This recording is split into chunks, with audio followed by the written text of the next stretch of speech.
Just barely catches it. Now Limon is going to try and overtake on Fonseca. Fonseca gives that one up. Almost a little too wide there for Limon. Holds tough and sending it deep around the banking. And Shell Oil, he's going to take the spot back. Fonseca, that was a brilliant move. This is full drift here from the Japanese driver.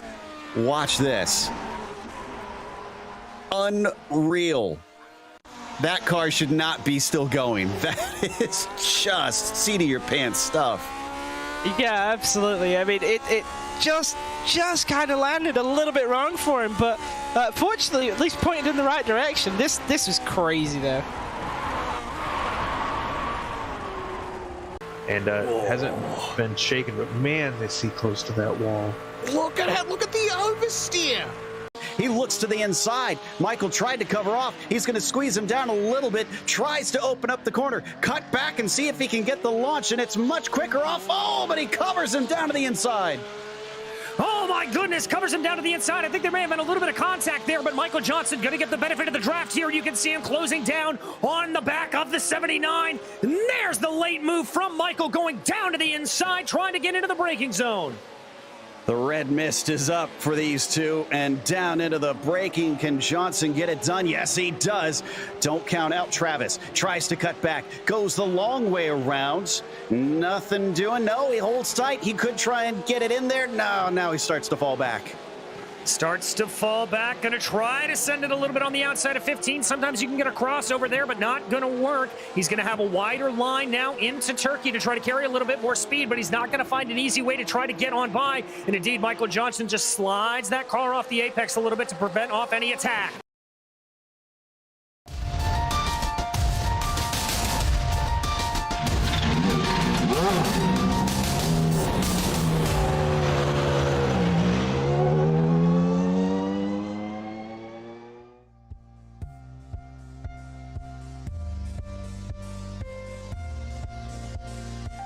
Daly and Cavisto are looking like the ones to beat in 2022. While they aren't out of range yet, their consistency in finishes are making them difficult to catch.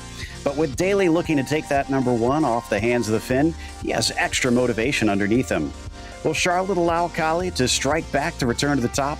We'll find out soon as we get ready to watch Round 8 of the Sunday Drivers' Cup, and you'll see it all live here on the Global SimRacing Channel. Hi, I'm Joe Peak, and with me in the booth is DJ Clark.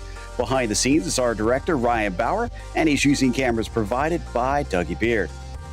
Charlotte's Roval is more known for stock cars shining the light on it lately, but it does see plenty of sports car racing too. Let's head to our track guide to learn more.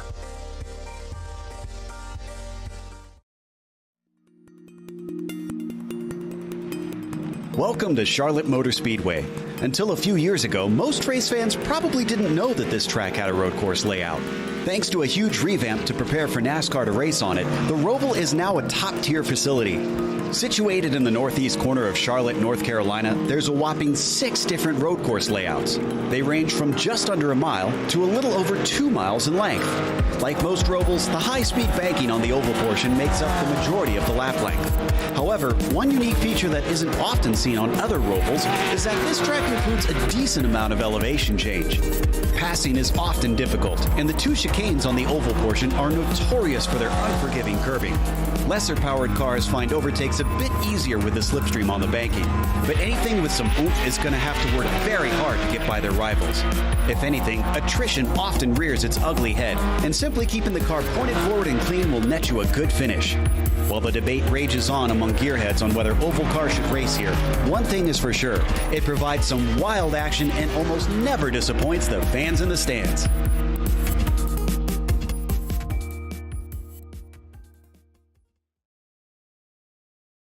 Well, DJ, this adapted road course has shown itself to be quite the challenge, especially in this modern incarnation. But these are slightly lesser powered cars than what we've seen out here recently. Yeah, they are a little bit less horsepower behind the bonnet, and that does mean that things are going to open up a little bit more than they traditionally would. Look for some good overtaking going down into the Heartburn turn, as well as going down into the bus stop in turn 11 on the backstretch. The draft going to be pretty crucial here in these MX-5s to be able to do. The biggest key, though, is going to be through the infield section, keeping the momentum up as much as possible, letting the cars drift out wide. There's plenty of asphalt runoff through the majority of the first part of the infield section, and then knowing when to be able to cut that momentum so you don't find yourself out in the grass through 6, 7, and 8. But that is going to be the key thing. If you can keep up your speed there, you can then bank on the draft to be able to pull you in along NASCAR 1 and 2. And we expect that draft to play a pretty big part of this race, as it does at most Rovals. But before we get out to the racing, we want to talk about our point situation. And as I mentioned, Tom Daly is still leading it over Kalle Kavisto, who himself has a pretty good margin over Michael Ellett. From there on down, things really start to drop for our drivers, and it's mostly a battle of everybody else trying to get up to that third position, unless we see some major problems throughout the season between Tom and Kalle, who have started to really show themselves to be quite quick. We also have a team's championship here. And how's that one sitting, DJ?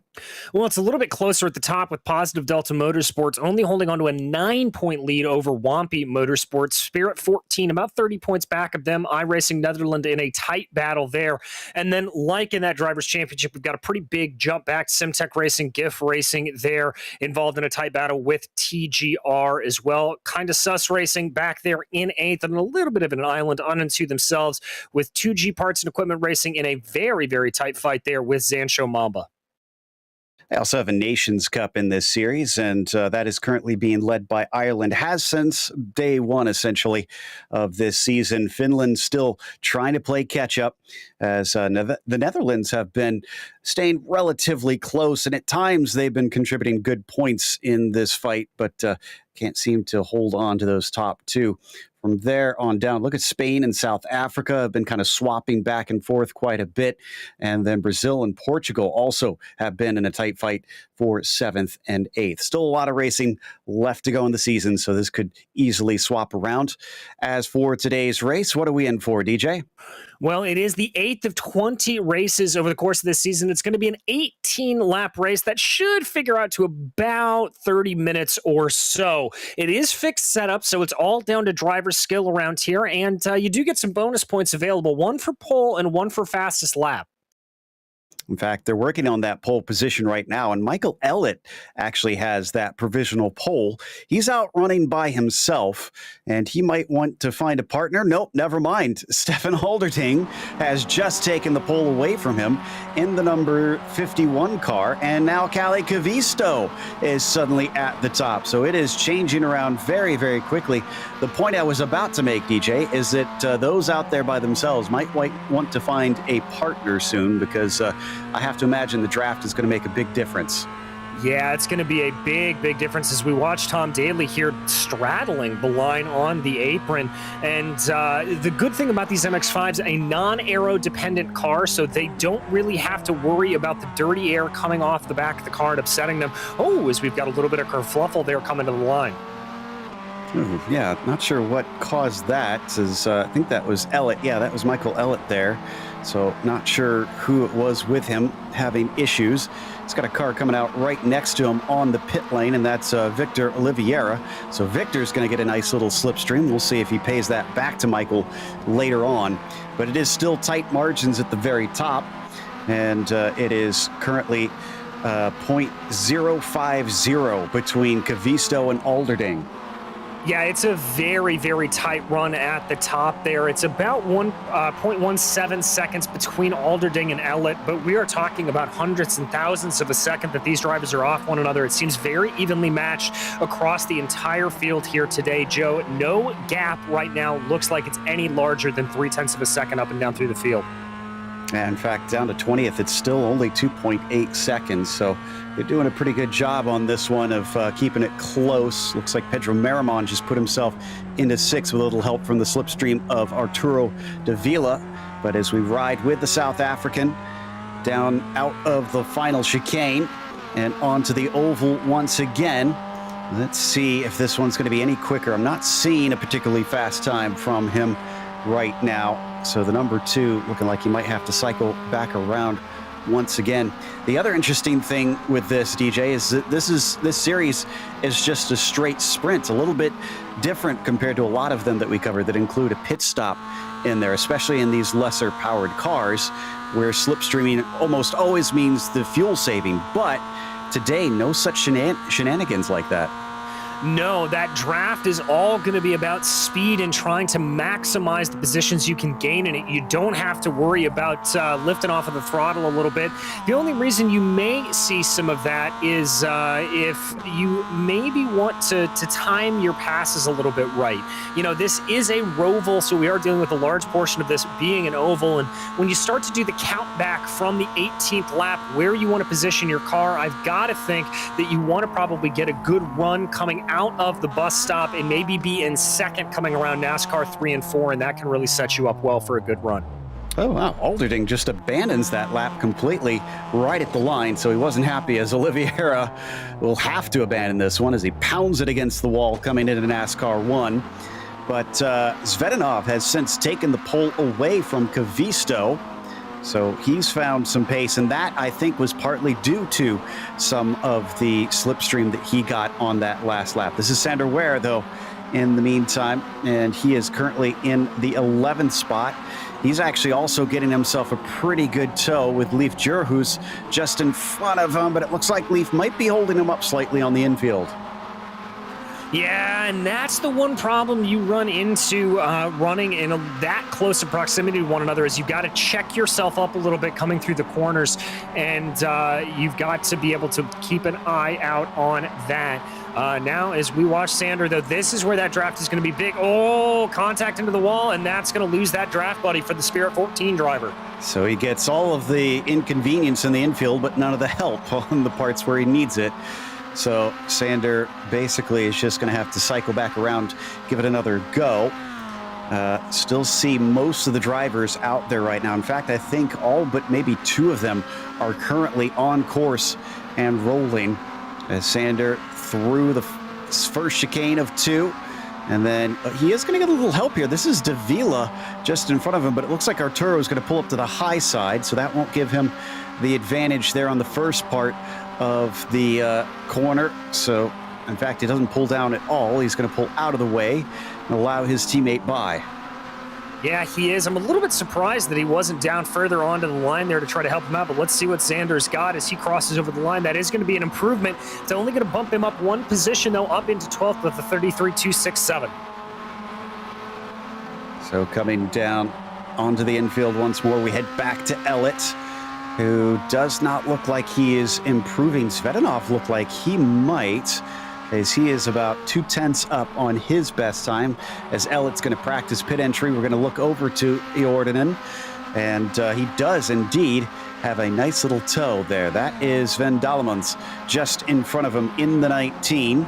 And this could certainly change things up depending on if he's held up through this first chicane of the two. And he's going to lose control out of the exit.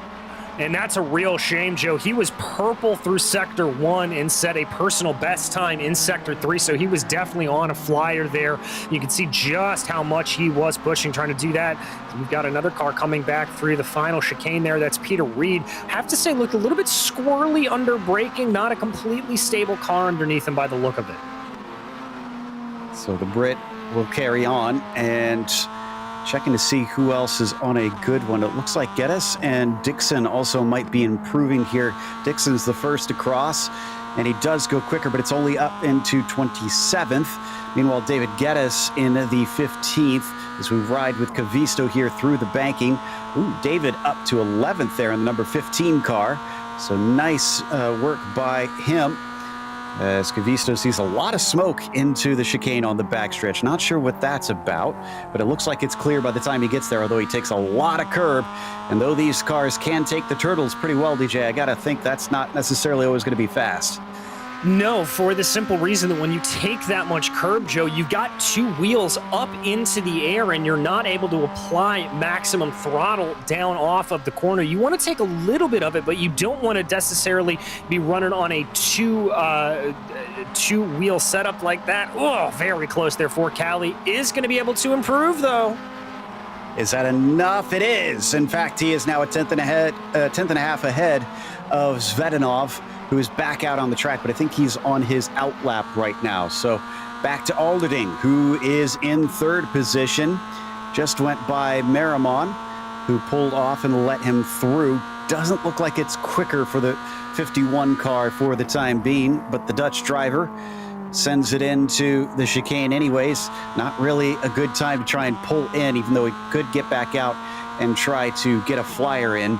His tires are all heated up, so he probably wants to keep it out on the track now and see what he can do from here.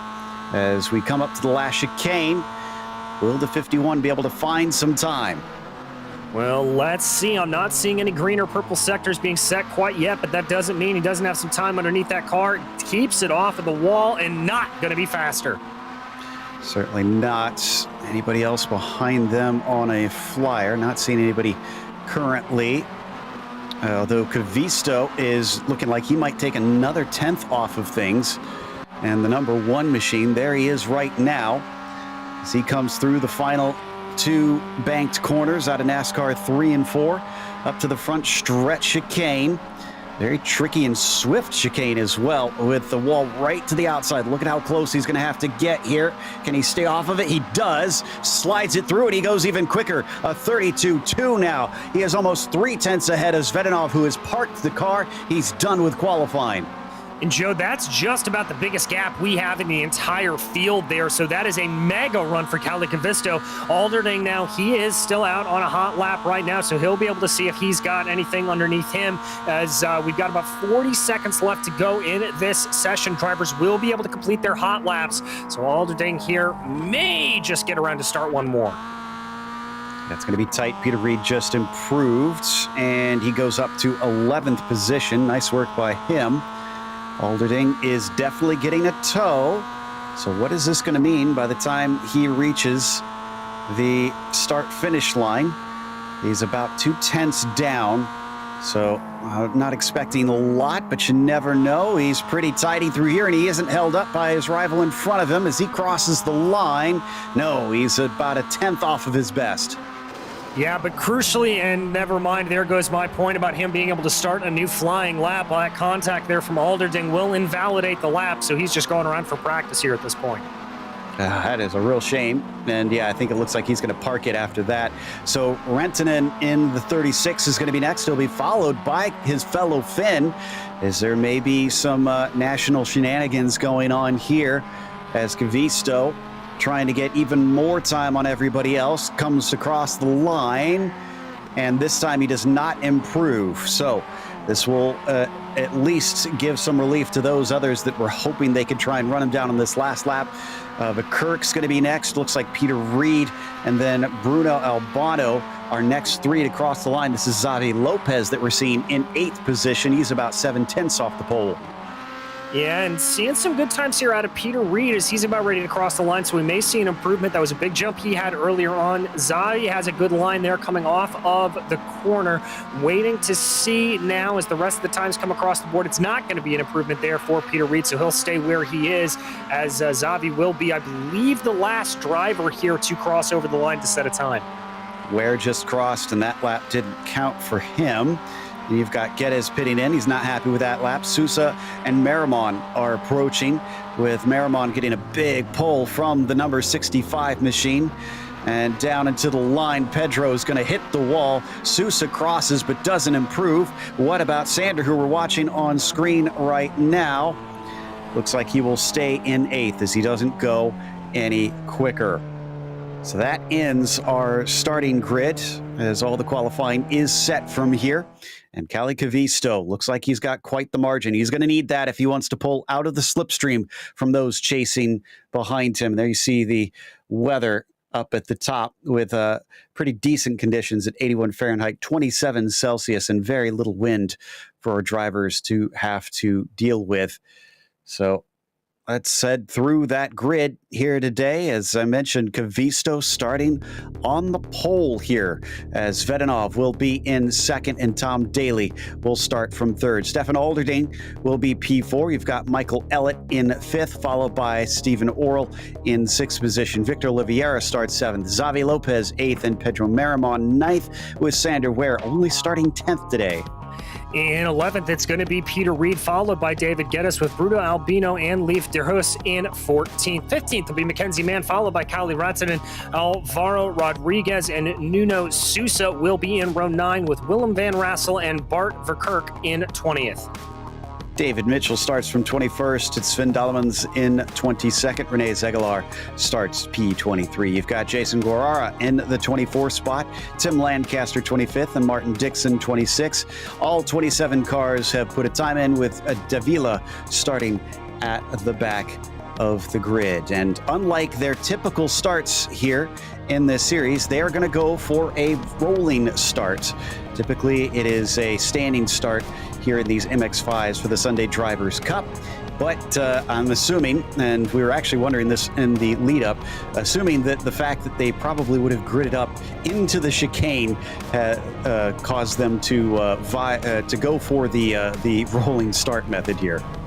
Yeah, exactly. And one of the things that is a little bit of a detriment here, I wish iRacing would have the system where they were able to start just in a straight line. It still is a little bit tricky if you are farther back in the field, even with the rolling start, as the green flag will fly, as some of the back markers are going to be in the midst of that 15, 16, 17 chicane. It can be very, very tricky. Watch for some incidents there.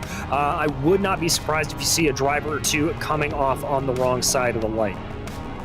Yeah, I feel like that's going to cause some problems as drivers try to push it out of there and maybe get a little bit tangled.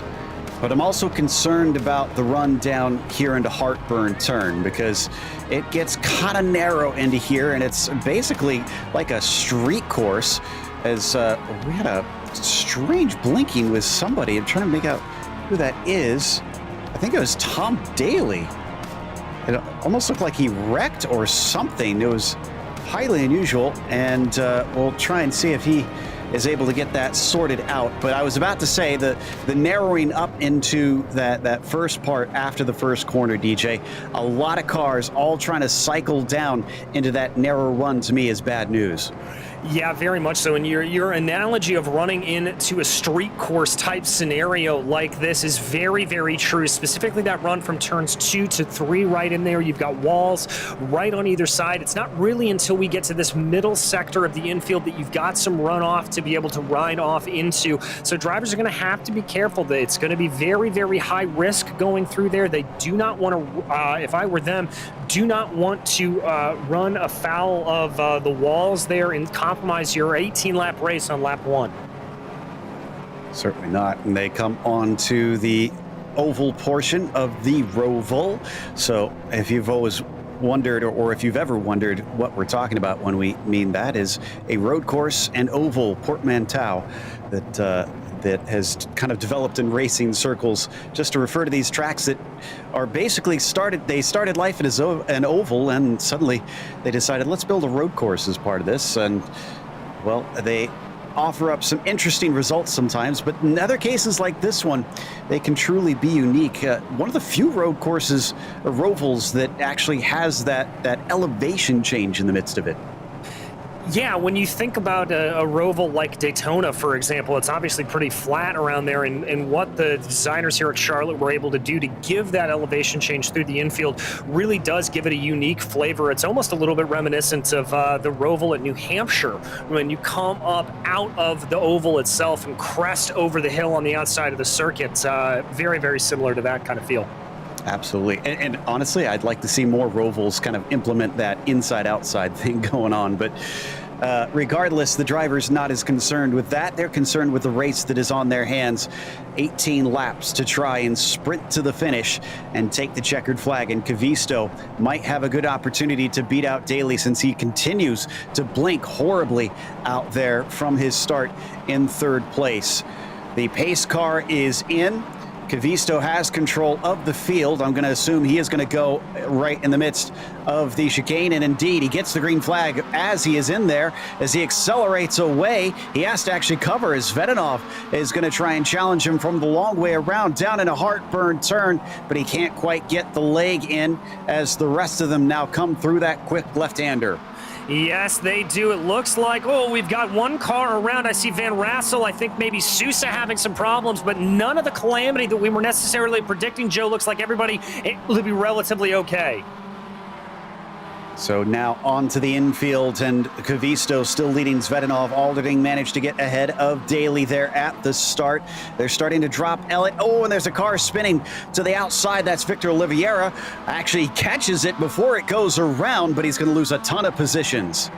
Yeah, and that is that runoff that I talked about, that you're able to catch the self in. Whoa, that's a big stack up. I think that's everybody trying to get by Oliveira. No, there was contact between Ware and Marimon that slowed them up, and everybody else kind of paid the price on that one. Someone getting blocked down onto the bottom of the oval. Eventually, he shoves his way back up, and now they fly into the backstretch chicane, and somebody's cut through it. That is Alderding. Alderding missed his braking, and he is going to get a massive slowdown.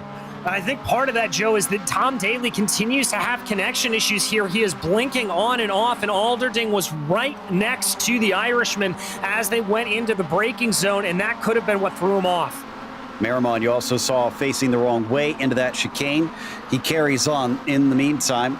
And, it looks like our leader might have a chance as we get a bit of a problem there coming onto the front stretch with somebody. And yes, Stefan is going to be able to get past Cavisto down in a heartburn turn, but they're both followed by Daly, who does not seem aware of the blinking problems that he's having. And now it's caused a big wreck with Cavisto. I hate to say this, Joe, but that was just a matter of time there from Tom Daly. That car having a very unstable internet connection, and it is causing lots of problems. I don't know if they have live stewards, but I'm kind of hoping somebody parks him at some point here. This is causing all kinds of disruptions, and I'd hate to see it happen to Zvedanov as well, and see Daly just streak off with a win due to that. But they're only 2 laps in. There's still a lot of time to go. Maybe it'll clear up. We'll see. And as they come onto the oval once again, it's now basically a battle for third. This is Lopez that you see being chased by Orl and Elliott. Yes, it is. Jordan Svetnov checked out about 2.5 seconds up the road, and that is going to be well out of effective draft range for him. So he will be very, very happy to see that, but right on board with Elliott in this little trio right now. Oh, that was a bad run there for Lopez out of the corner.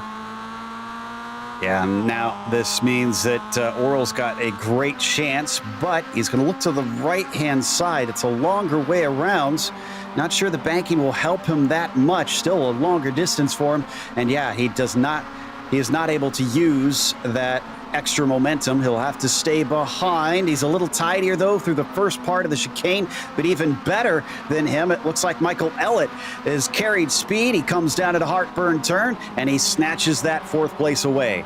I thought for a second there that Oral was going to try to fight that a little bit harder around the outside, but not able to make it work. Oral now demoted back into 5th place, as now it's going to be Ellett setting his sights up ahead of him on Lopez. Yep, so Lopez still retains that 3rd place, but they're all dropping off the back of Svetanov and Daly. So both of them are managing to pull a decent gap over the rest of their rivals, though our timing and scoring is not giving us the best of readings on exactly where Tom Daly is ahead of them. You can see the smoke still puffing up here and there as his connection causes him to blink in and out. Here's another chance for Michael Ellett to take a spot. Let's see if he uses the slipstream to do so. He's going to think about it, definitely fading down to the inside. He's going to come back into the braking zone. That's an overly aggressive maneuver there. He clobbered those curbs, and they're going to continue to come together on the exit of the corner. Oh, both of them getting heavy damage. They lose 3 places as Oral took advantage. Stefan Alderding is through, and Sander Ware is also past the pair of them. So it looks like Mackenzie Mann might also be one able to take advantage of that. Wonder if either of them are going to have to come in for some repairs. They do have a spare car waiting for them if they get damage. Yes, they do. But as we said, as you are not anticipating to get pit stops around here, it will be absolutely detrimental to your cause. By the way, Michael Ellett has had a problem coming through the final corner. He is now towed into the pit lane.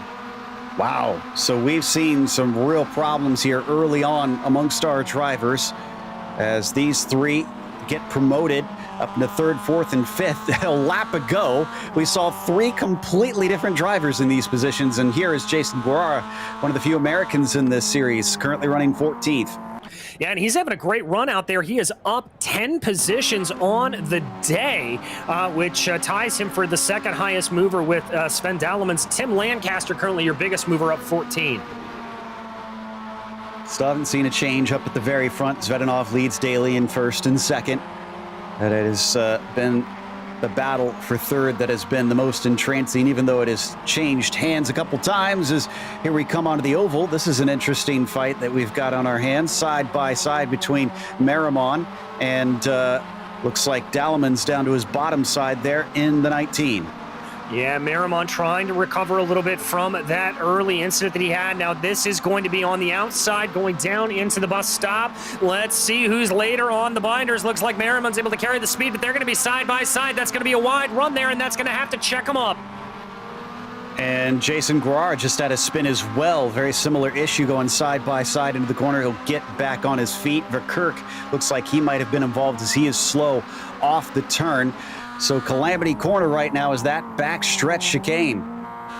Yeah, it certainly is. We hop on board with Tim Lancaster right now as he gets a good run going down into the heartburn turn, trying to make a move on Kalle Rattanen. He's got the inside desired line. Lancaster is through. That'll put him into the top 10. In fact, he makes quick work of starting to pull away from the pair of them. That's good news for him. Lancaster actually up 15 spots. His qualifying must have been atrocious today. Yeah, I certainly think it was. I mean, he started all the way down in 25th, and he's been able to grow his way through the field, so kudos there to him. As they crest over turn 6, switching back now, getting ready to enter onto the oval. A lot of the drivers starting to separate. And one of those is actually our battle for 3rd that separated because Ware is nowhere to be seen anymore. Alderding is trying to go past Oral, and with a good run down into the backstretch chicane, he is through. Yeah, that was a very nice move there from Stefan Alderding just later on to the binders and made it work very, very well. This is on your screen right now, though. This is Ware trying to hold off Mann and Oliveira. So pulls along with him, coming down into the braking, and doesn't look like Mann is able to do much there. Oliveira trying to get a better exit, but he misses the 2nd apex. They come down into heartburn turn. Mackenzie Mann just trying to see if he can regain some of that lost time as they exit out of turn 2 now.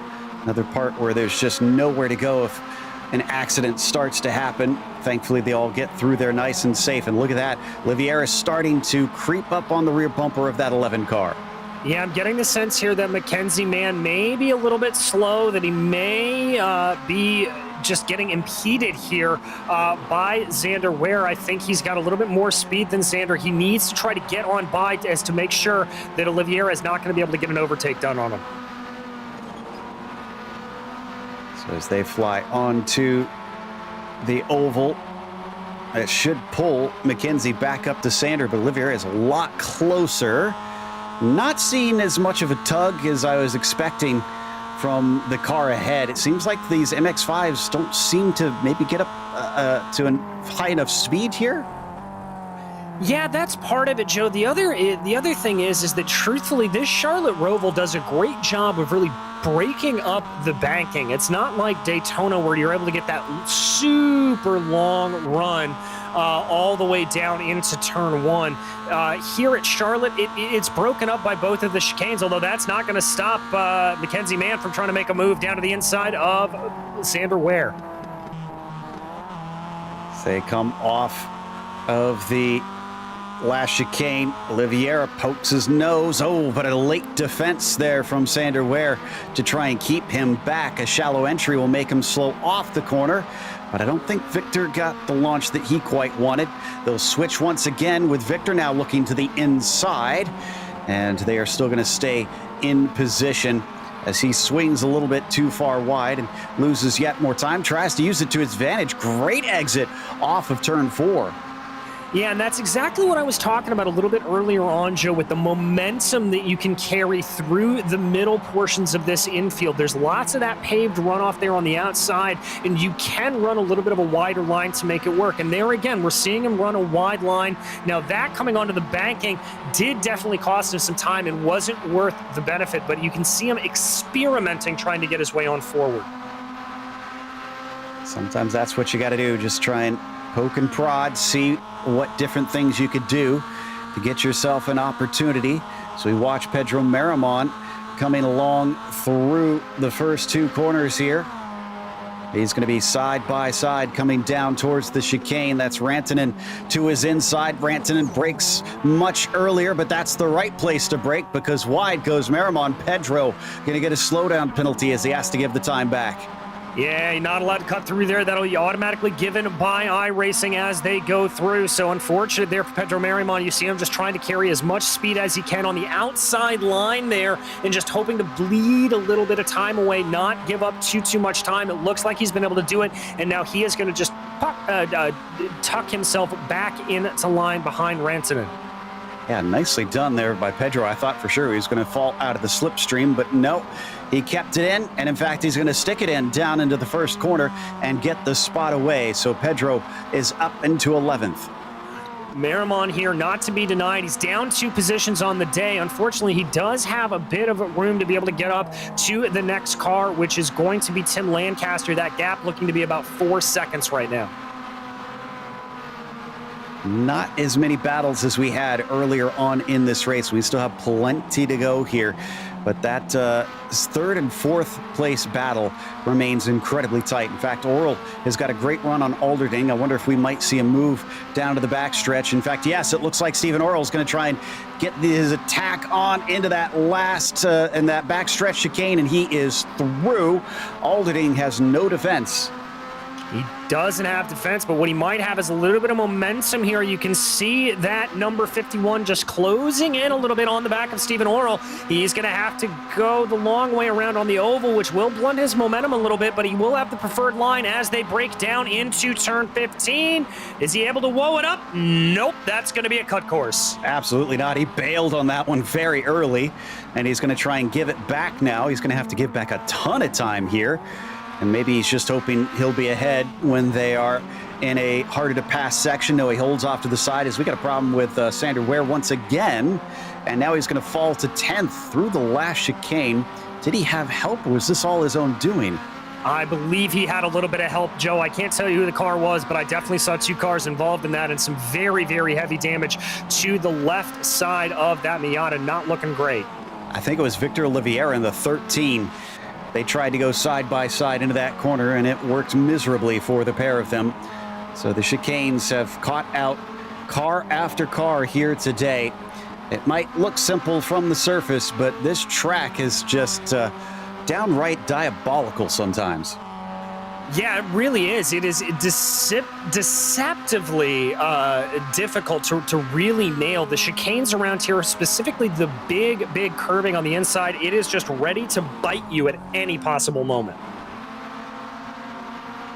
Well, a few of those drivers have had to take to pit lane, and most have gotten back out. Guys like Van Rassel, Davila, Mitchell, Cavisto have returned to the circuit. I said it'd take some horrible events for guys like Daly and Cavisto to find themselves slipping up in the championship hunt. Well, Kali is right now running in at 24th, so he'll take a hit here today.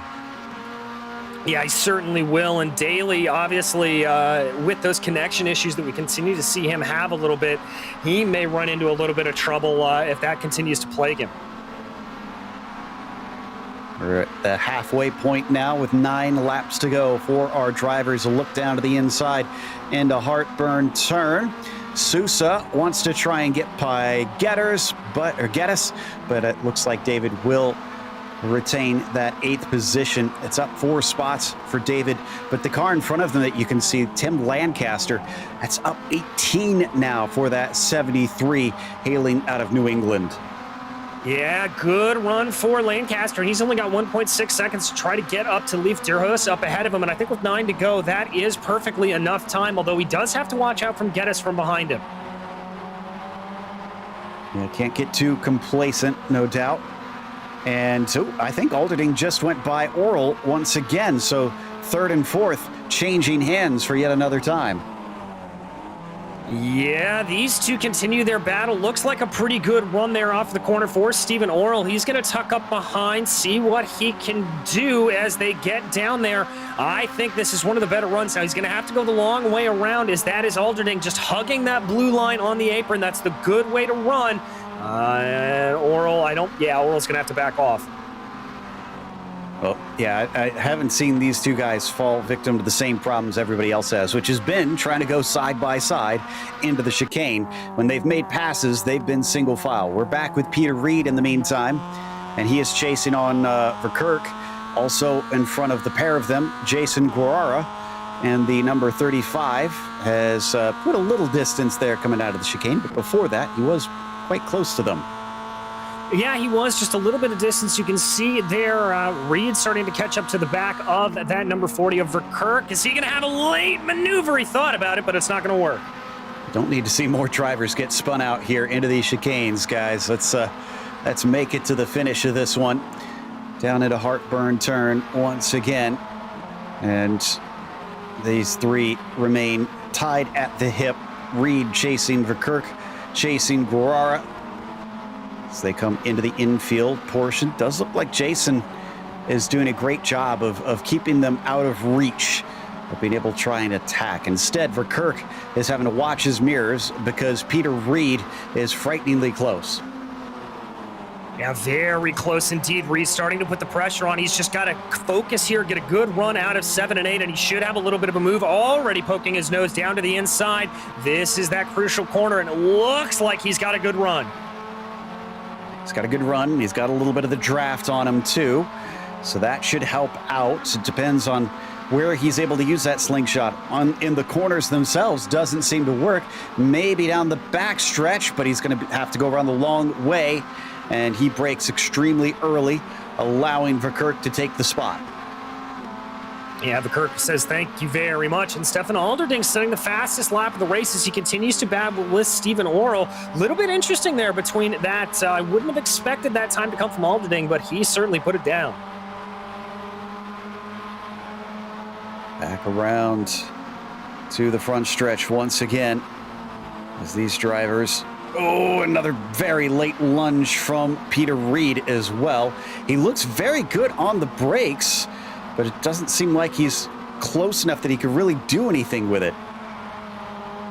Yeah, he just doesn't seem to have the ability to really make that pass, and it could just be that he's saving his stuff a little bit here, Joe, just waiting for the end of the race to really fly off, but we'll have to see.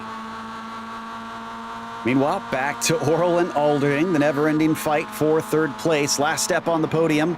This time it's going to be Alderding who breaks deeper, and he's going to be able to hold on to that third position. This is all almost 6 seconds ahead of Mackenzie Mann, who has not been able to hang here during this race. So these two not really under threat of losing these spots. Yeah, they're certainly not, and I think what that does is that allows for both of them to be a little bit more aggressive with their attacks, a little bit more forward with how they want to be pressing as they continue to go. They don't have to worry about that attack from behind. They're way out of touch with Tom Daly up in second place, and so they're able to just battle their own battle. In fact, did Daly's connection finally clear up, knock on wood? Because I'm not seeing him blinking. And to make matters worse for Zvedanov, he's actually caught up to him and looks like he might make a challenge for the lead in these final 6 laps. So we see the battle for third on screen, but this is the battle for the lead. Yes, it is. Tom Daly just putting down some solid times here with 5 laps to go. He has got that gap down to under 0.5 of a second. He's going to try to tuck up behind the draft here of Zvedanov and just see if he can pull along. Daly sees a great opportunity to pull maximum points over Kalle Kavisto, but can he capitalize? Can he get up to the point and deny Zvedanov a victory here today? It's going to be 5 to go at the line, so the chances are becoming fewer and fewer. Yes, they are. Here they go, though, seeing what they can get as they continue to push their way around the gap, expanding to about 0.7 of a second as, Orel and Alderding are side by side. Yep, and this has been a familiar sight for us. This time, no, they're once again going to avoid the pitfall of going wheel to wheel into the chicane. Each time it looks like they might be close, one wisely pulls out of it. But that game of chicken might wind up disastrous if it comes down to the last lap. Yeah, it certainly could. You do not want to put yourself in a position like this where you could be in trouble. You just want to be in a position where you can make the overtake, not where you have to feel like you need to make the overtake, because when that need starts to set in, Joe, that's where you run into problems, and that's where you start making mistakes. Up in front of them, that is a lapped car. That's Martin Dixon up there, who has gained 6 spots since the start of the race, kind of running his own thing as we watch from on board. Tom Daly a lot closer this time by. Could he try and make the move now that he's got the slipstream? I'm not seeing him pull up behind him all that quickly, and unless he gets a very aggressive dive down into the backstretch chicane, I don't think Daly's going to get it this time. No, it doesn't look like he's got the run here, but they are coming up on some lap traffic. That could change things up a little bit. That's Van Rassel and Lopez that they're about ready to clear. Okay, so will that battle work itself out of the way? Well, it's not really a battle, I should say, as they're a lap apart from one another. And Zvedanov can see them quickly approaching, but unfortunately they're going to catch them and perhaps some of the worst places down after the first turn. Things, as I mentioned earlier, narrows up.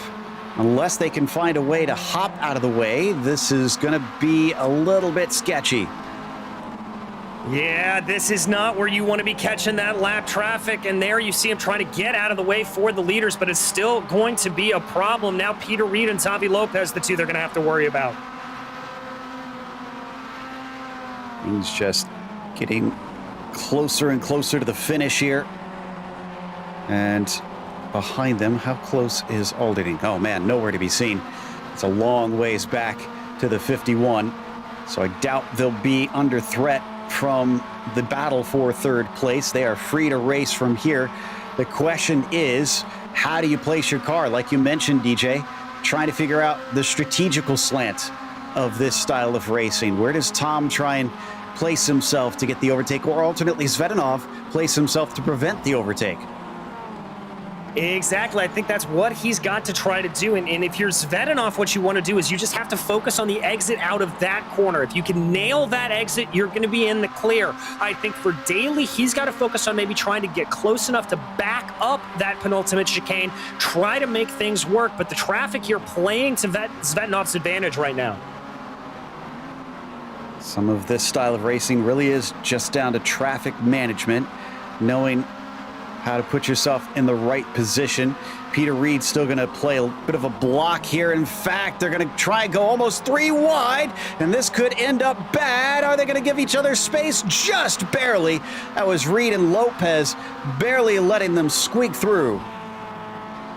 Just barely, but look at that gap. It's now 1 second between Zaley and Zvetinov. I told you that was going to, the traffic was going to play a part, and certainly it did. Daly starting to reel it back in, though. So down to 3 laps to go.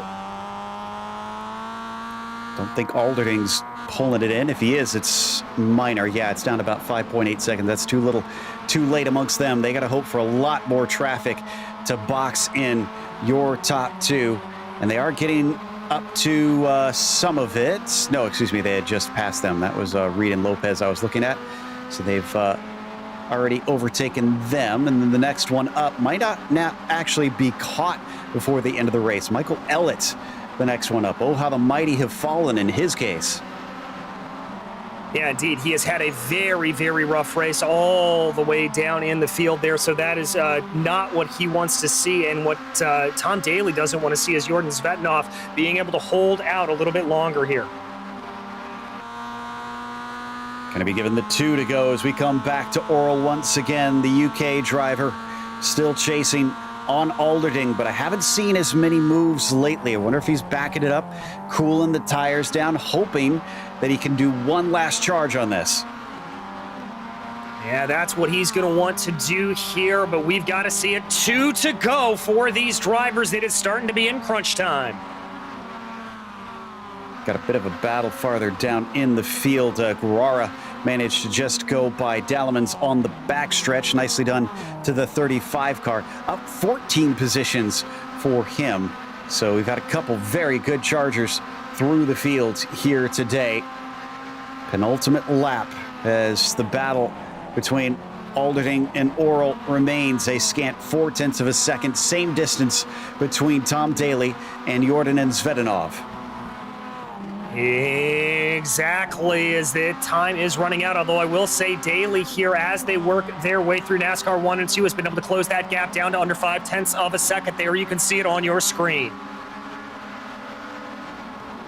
This has got to be nerve-wracking if you're inside the cockpit of these MX-5s. As they exit off of the backstretch chicane. Once they get past this last little bit of banking, they're going to have only 2 more times around a banked corner where the slipstream could help you. Is that where Daly is waiting for? Is he looking to try and snipe him, or does he genuinely feel like he's faster in the infield and will try to get ahead of him there? I've got to think trying to get ahead through the infield is not the way to go, Joe. That's going to leave yourself open and available on NASCAR 1 and 2 and NASCAR 3 and 4. I think Daly needs to maximize his speed through this infield, don't get me wrong, but look to make the pass either going down to the bus stop or maybe a very, very gutsy pass into that final chicane.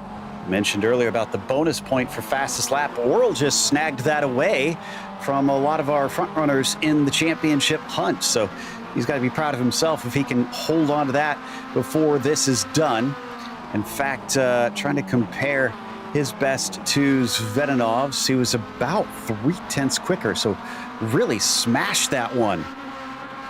Yeah, really just nailed it down there. So a great job for Stephen Oral to be able to snatch that away. Onto the banking through NASCAR 1 and 2. They're still 5 seconds ahead of Alderding. Now they could wind up spinning if they take each other out, and Alderding and Oral will be left to fight for the victory. That's not what they want. So I gotta imagine there's some respect that will be shown between them. Into the braking of the backstretch chicane. It was good for Tom Daly. I'm not sure that it's good enough though, DJ, as they come into NASCAR 3. Yeah, they've still got a lot of racetrack left to run here. Is this going to be good enough for Tom Daly, closing down the gap to about 0.2 of a second? Is this going to be a Hail Mary out of the 8 car? We haven't really seen him try and attack all race long. No, he's thinking big picture. He's going to take home the win. Oh, no, he's hit the wall, and Zvedanov takes home the win in the number 8.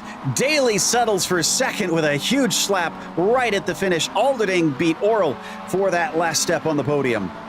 Yes, indeed he did. As we focus back here on the 19 machine, this is Sven Dallemans as he comes down through NASCAR 2. That's the 35 directly ahead of him. That is Jason Guevara. This is a battle for position.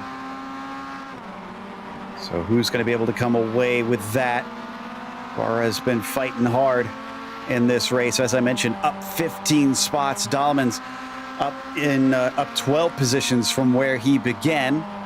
Out of the final corner. I think Sven is just way too far back. Let's see if we get a mistake coming out of Guerrera as he breaks down into the final chicane. That looks good to me, and that's going to give him ninth place rather, as 11 cars finished on the lead lap today. With that, we're going to take a quick break. We'll come back with the unofficial results as well as driver interviews, so stick around.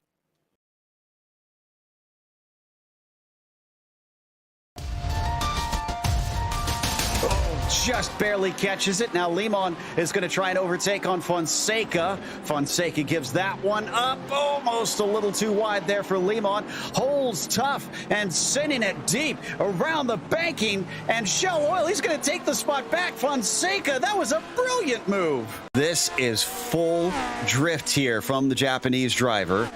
Watch this. Unreal. That car should not be still going. That is just seat-of-your-pants stuff.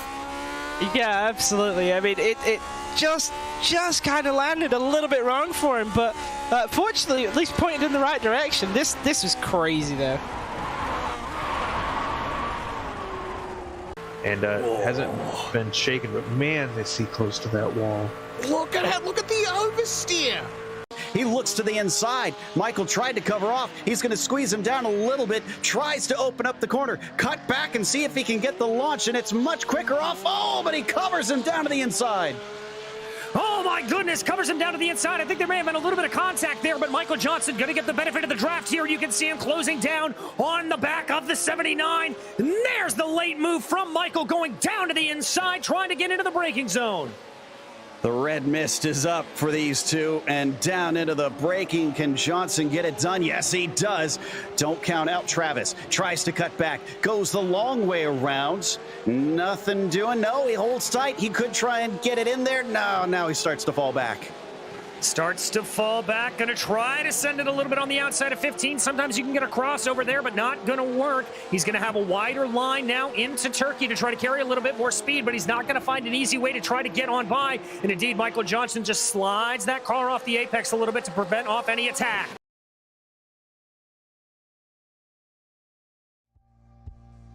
Welcome back to Charlotte Motor Speedway. We just watched the Sunday Drivers' Cup. This was round 8 in their season, and it wound up being the likes of Jordan Zvedanov with the race win. Tom Daly finished second, and it was very close, but he had some connection problems all race long. Not sure if there's any rules that they have in this series that will cause him to be penalized for what happened out there, but we'll see if they have anything to say after that, as Stefan Alderding was third and Stephen Orel was P4 off the podium. Mackenzie Mann was fifth. You've got Leif Durahoos in the 6th position. Tim Lancaster, 25th to 7th. There's only 2 spots up from dead last, and yet he got a top 10. Kalle Rantanen was 8th, David Geddes 9th, and then Jason Guerrera also 14 spots up to get a top 10. Up 11 on the day was Sven Dallemans to come home in 11th, followed by Bart Vercook and Bruno Albino. Michael Ellen only able to be in 14th there after a very, very rough day. Renee Zegelar rounding out the top 15. Pedro Merriman was the first car a lap down, followed by Peter Reed and Xavi Lopez. Alvaro Rodriguez was 19th, and Victor Oliveira was 20th. 21st went to Martin Dixon. You've got Nuno Sousa in the 22nd position and Kalle Cavisto in 23rd. After that, Sander West was 24th. David Mitchell finished 25th, 2 laps down for Van Rassel and Davila on the last 2 spots of the field. We've got Zvedanov ready to talk to us. Let's see if we can have a chat with the Ordinen and see how he felt about that race, because you led since just about the very start of this one, but you had a car that was at first blinking, and then once that stopped, catching you very quickly. What was that like in the cockpit? First, hello. I'm here for the first time. I'm really happy for this win. And yeah, I was scared for my wife when I watch what's happening with the car of Tom. And yeah, I was under pressure. Well, are you used to being under that sort of pressure at the very front of the field? Because you seem to handle it absolutely beautifully today. Well, I was under pressure that I am leading, but I was scared because his car blinking every 1 or 2 seconds, and if he catch me and he tried to pass me, maybe I can see him and we will end crashing. So yeah, that was bonus pressure for me. Not sure anybody wants bonus pressure, but Yes. wow. So I believe this is your first win in 2022. Do you feel like there's more coming later?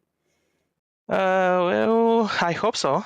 I don't have much time to practice, so I'm not sure. Today I had maybe 20 laps in official practice and 10 before that. So yeah, that's my problem. I'm not consistent because I'm not practicing very well for this race. So I hope so. We hope so as well. Congratulations, Jordinen. That is, as I said, what we believe is your first win of the 2022 season, and hopefully we'll get to chat with you when we head to Warren Park. I hope so. Thank you. Up next, DJ is caught up with third place finisher Stefan Alderding in the 51 car. I most certainly have. And first things first, Steph, I've got to ask you, talk me through that battle you had pretty much all race long with Stephen Orrell.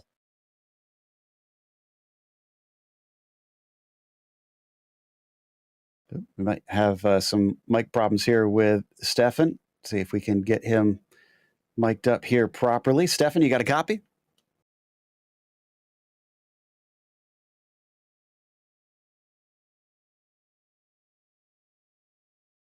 Not sure if we get to chat with Mr. Alderding here, but looks like we might have to talk to him another day, as unfortunately having some technical issues behind the scenes. So I think that's going to take us to a wrap for tonight. But before we go, we want to thank the Sunday Drivers' Cup for bringing us on, for covering the 2022 season.